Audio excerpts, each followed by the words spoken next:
but since we're on the topic of Winchesters, we might as well just jump right in to this episode. I don't know what the Akrida are doing. We're nearly finished with the first season, and the big bads are doing nothing for me.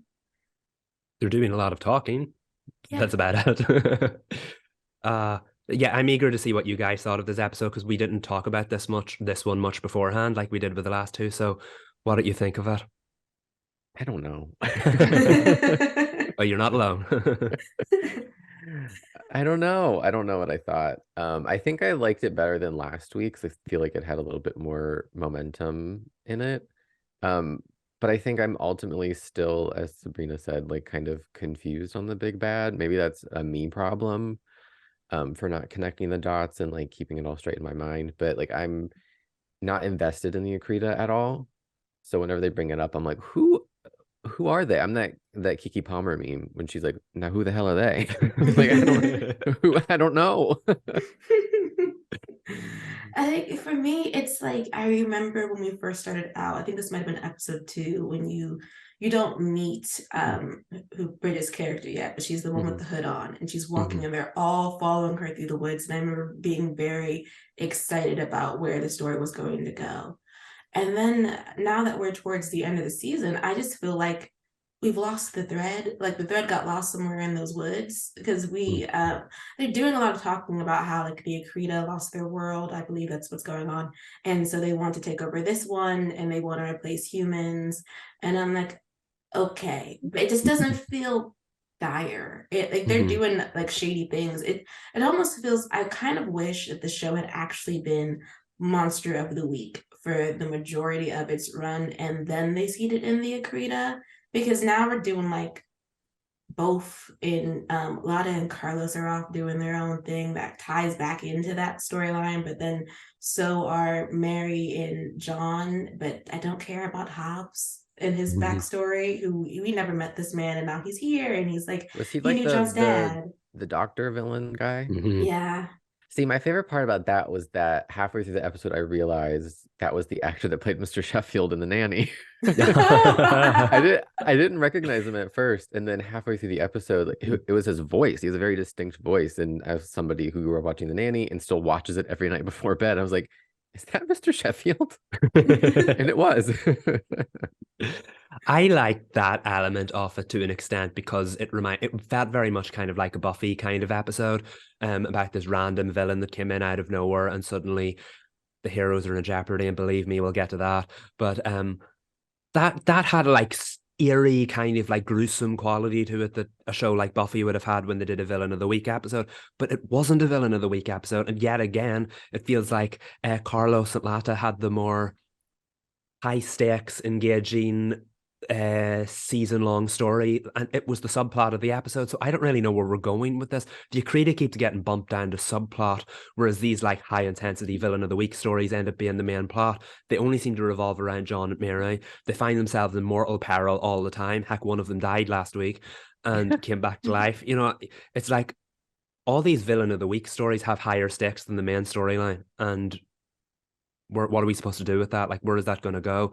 Um, the thing I did like about the Carlos and Nata storyline was bringing Bridget Regan back because heck, she sold that. What a great performance she gave. Um, but to Sabrina's point, I remember when we first were introduced to that character and they didn't have the actor playing the role yet, and it was just the hooded figure. It very much set her up to be the queen. And now we're supposed to believe that she wasn't the queen. Also, maybe was she some high-ranking lieutenant? I don't know. But she has all these memories that knows where the queen was. Don't know what they're doing with the storyline. There's a Who's the lot of good. Do we know the queen? No, No, not yet. If no. the queen, if they like reveal it, like who the queen is, and we don't know who it is, I feel like that would be kind of a letdown. Like How I Met Mhm. Your Mother when Mhm. they like revealed the mother, and we were like, we don't know her. It was just like we'd never met her before in the show. It was just some random woman who was great, by the way. But I just feel like it's gonna be anticlimactic if they like panned the queen, and it's like, okay, I don't know. Mhm. Happy for them, but who are they? I really want it to be a big CW get when they decide to put the queen in a human body. Like, if it's not Bridget, fine, but like it needs to be someone like around the same caliber or higher, someone that's gonna have people screaming when we get to the end if they ever do put the queen in a human body. Because right now, like the most we've seen of her is a red glow. And I think that was like the mid-season finale or something. And now it's like it feels like we're floating, we're coasting as we try to move towards more about the queen. Not to skip to the end, Let's do it. Let's skip to the end. and since we're talking about like the Akrida stuff, I wish that we had been given the opportunity to actually care about Kyle. That ending happened, and I was like, "Well, John's in trouble, and he didn't do anything." But it didn't like I didn't go, "Oh no, Kyle's dead. He's been stabbed in the heart by himself." Like it just didn't. We were like, finally, Yeah, good. it's like he's I gone. don't fully understand why they brought him back last week just to kill him this week. Mhm. We didn't have enough time to really like have an interest in his return at all. Yeah. Like you said, like he died and framed John.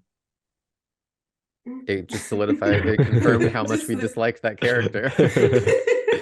When I said the exes usually die, this is not what I meant. It was very anticlimactic. There was no like emotional investment in it. It was somewhat clever that they've been kind of leaning into like maybe the fact that John has a dark side and that Kyle / Akrida person really capitalized on that. But how does Kyle / Akrida person know any of this? He hasn't been following the story that closely.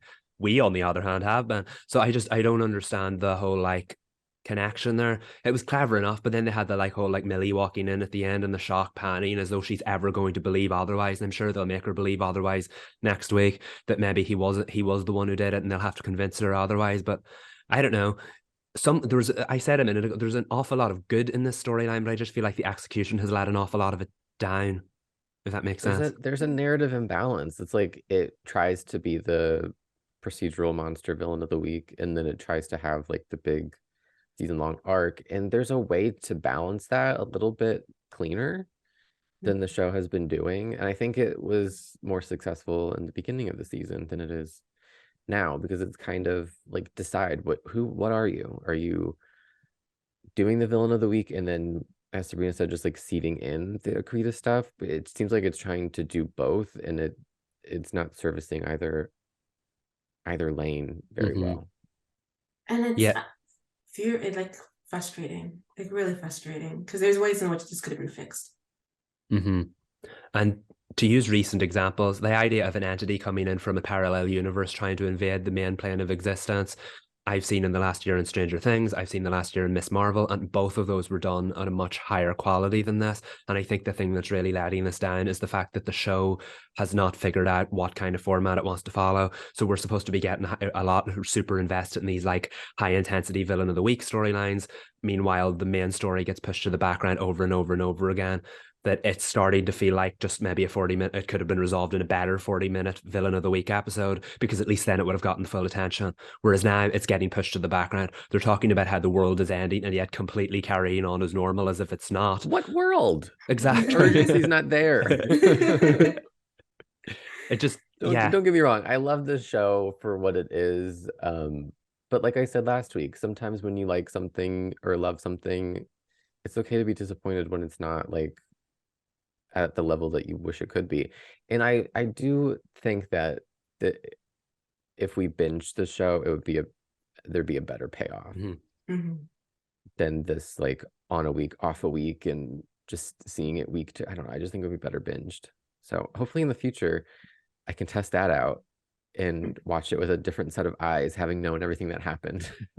Maybe, and maybe some of the plots will come back together too, because so when you have the opening flashback to, I think it was 1957, and we meet Dorothea. We don't know who she is at first, but I wanted that to be Millie's mom. Just did. And didn't turn out to be his Hawk's wife. But I was like, oh, the Akrida have been around for quite some time, and I was like, did we know that? Because I feel like we're losing, because bits and pieces of the Akrida story is coming out.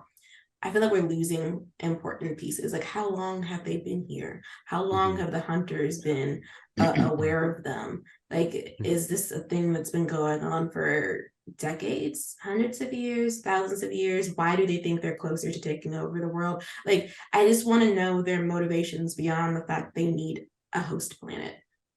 Mm. Didn't they vaguely lean into that in the pilot episode about how they'd been here before and the box shooed them away, and that was the end of that. And you're like, okay, but then first of all, how are they starting to break through again, and why were some of them left behind in the first place? So in the 20 years between the Dorothea flashback and the current storyline, that means that there have been Akrida entities left on the Earth, but they've done nothing since then, and only now they're bringing the Queen out. How did the Queen, whatever it is, whatever she is or he is or whatever it looks like, still going for the giant spider creature because they were looking up at it, and what humans stays underground for no reason? So how did it get through? Is there a gateway? Is there a like portal to the upside down? You know what I mean? And we're running out of time to get answers to these, and I worry that they're going to condense it into a quick 40-minute plot, and it'll not have the satisfaction we were hoping for. Ada was gone again, right? Yeah, she was. Oh, They yeah. mentioned her though. Oh, it's not enough. But wait, what did you say about Dean? I'm worried that like it's gonna be in the finale and Dean's gonna have all the answers rather than the story leading us to the answers. Because they were talking about him at the, I don't know, was that a bar, a grill, wherever the creator were complaining about human food. They had the picture of Dean on the table, and I was like, oh, interesting. Where are we going with this? And it's like, we need to go get him. I was like, oh, well, I guess we're not. That's the one piece of information we're gonna have for the episode. Back to what they're doing over at the hideouts. And how did the Akrida know he exists? Like, I know Sam knows he exists, and that John and Mary found out he exists. When did the Akrida end up in his trail? Like, did we get answers for that, or is that just kind of happened? I think they've been following him, but we have no reason for why they would have been following him for what. The Akrida knows all, and there's no explanation as to why. I was watching that last night, and I feel like that was the moment it sunk in. I feel like Dean is going to somehow be involved in the finale, and of course that'll be a huge big moment for Supernatural fans, and it might increase a bit of excitement. But the problem is the way the Winchesters going, it won't be a turning point for the show, it'll be the series finale. And did they wait too long to pull the trigger on that? Yes. Maybe. Yeah. And then all that build up for Sam. This is not even the episode, but all that build up for Sam, and the man is gone. Yeah. Like, he came and he went, and that was the end of him. There's just, the Winchesters has so much potential. I just feel like, and this obviously I would know this true enough, I just feel like we were arguing in the writer's room about how the show should be written, and so we compromised a lot, and so we're getting like, fine, 50% monster of the week, 50% Akrida story, a little sprinkling in of John and Mary have fun, and it's like, but you needed to pick a lane. Yeah. The show has identity issues, and it doesn't know what kind of show it wants to be. Normally, these supernatural stuff lend themselves to villain of the week and arcs. We've seen it in Buffy, we've seen it in The Flash, for goodness sake. But I just feel like the Winchesters does not have long enough of a season in order for that format to work. The 13-episode seasons used to lend itself to more story-driven stuff, while the 22-episode seasons used to lend itself to villain of the week. The Winchesters is trying to do both with less episodes, and I just don't think it's paying off. Yeah. And we're almost towards the end. Perhaps it'll be one of those shows where it was like, it's good in the beginning, we struggled in the middle, and then it's fire at the end. It leaves us wanting more. I hope. I hope. Fingers crossed. I don't know. But any more Winchester's points? No. Yeah. Oh, wait. Sorry. One thing. Mary got into college. Yeah, Oh, that was that's nice. right. Yeah. That's nice. Yeah, happy for her. She's probably not going to go though. No, that's never going to happen. Happy for her though. At least she has the acceptance letter. We can frame it. It'll be very beautiful.